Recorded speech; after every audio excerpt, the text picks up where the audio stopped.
The first thing you need to know how to do is change the batteries. Now this is like most every other device, but just has a little quirk. You have to pull the flap and then pull the door down in order for it to open. Without turning this flap, you can't move the door. So there are the batteries. There's a little image inside that shows where they're supposed to be. So you put the plus side down on the left, put the plus side up on the right, put the door back in place, close it up, and now you're ready to work. Using a hurdle, because hurdles are so convenient to find here at the track, I have set our calibration mark, our target, at 10 meters. Once you've found your calibration point, put the survey marker in so that you can come back to it later on in the day if you need it.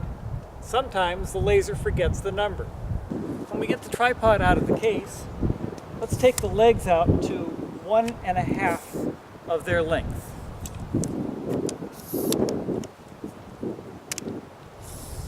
It's nice to have them all lined up as best possible. Saves you a lot of work balancing things later. Now, why do we do 1.5? Put the target up against put the tripod up against the target, and you see we're aimed at the center. Our assistant referees, otherwise known as the coaches that are watching us, are very concerned about parallax. They can tell if we have a different height. So if we're shooting at the same height as the target, we reduce any possibility, or as much of possibility as possible, of the parallax error that will distract them. Our tripod comes with the tripod attachment.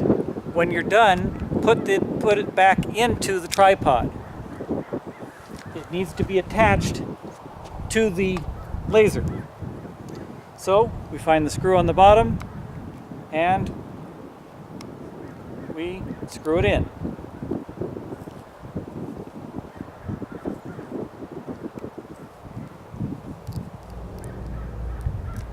Our attachment has a screwy little thing that hangs out the bottom.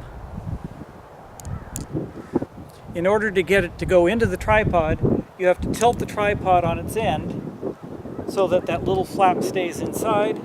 Then you can put the laser into the tripod. It's nice and secure. It's not going to go anywhere.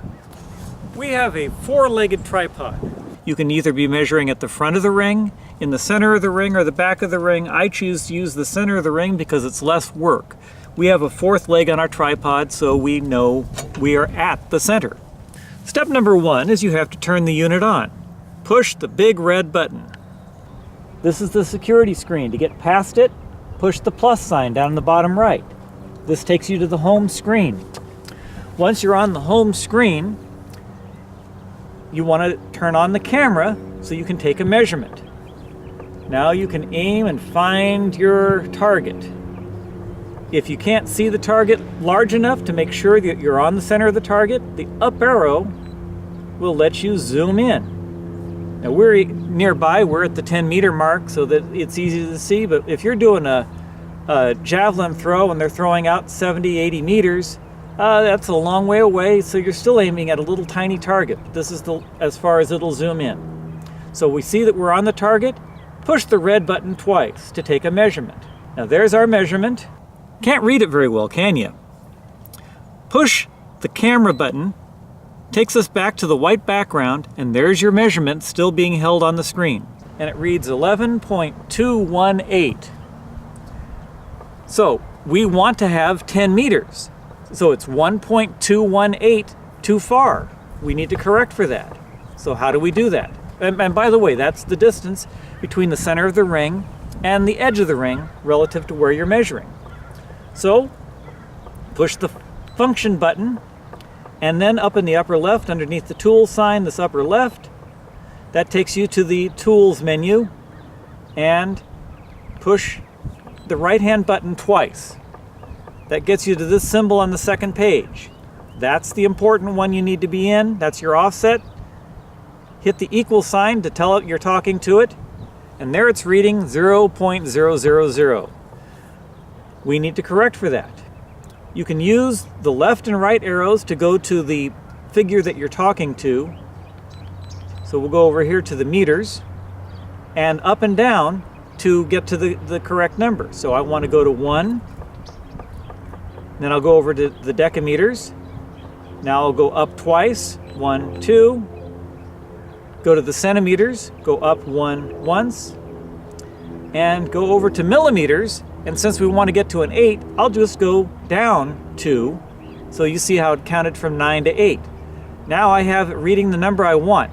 But first of all, we want to subtract this number. So hit the minus sign. That turns on the minus sign there. Now you have it reading the number you want it to read. Hit the equal sign. There's your check mark. Hit the tools button, which is now turned to function. Hit the function button, and now you're back to the main screen. Turn on the camera so you see that you're still aimed at what you want to be aimed at. Check it out if you want to on the zoom. You see that you're aimed at it. Push the red button twice. You get a measurement. Boy, that's hard to read. So turn off the camera. There's your reading. 10.0000. I hit it perfectly this time. So now you know that you're calibrated. Once you're calibrated, your measurements to the other marks should be correct as well. Take another known mark if you want, and take another measurement just to confirm. Push the off button, which is down in the lower left. Hold it down for a little bit. Take your finger off the button, and it powers off.